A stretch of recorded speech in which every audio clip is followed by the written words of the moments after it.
And in one of my trips, I saw an ad for a billboard in New York for E-Trade, where you can trade online for $29.99 or $19.99. And I'm like, what is this? So I got on a plane, I went to the E-Trade office, pretended I was looking for a job, got interviewed, and learned as much as I could of what they were doing with online trading on the internet.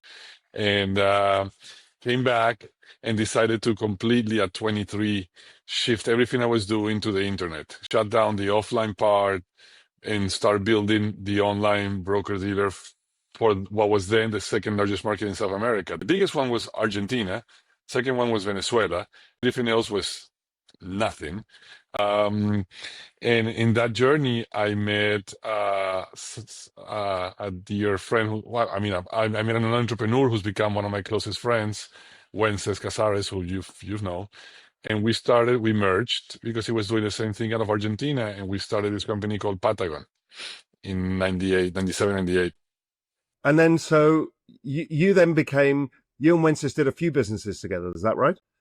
We did. We this first company, this first broker dealer, we there was no VC money in Latin America. There was no venture.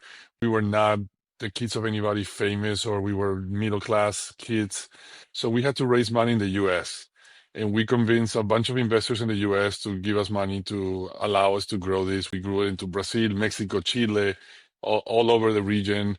And in 2000, Santander bought the company from us and in the peak of Nasdaq. And once they bought it, they took it over. They merged it into their operations in every country. And when the internet blew, they had zero conviction on the internet after the dot-com crash.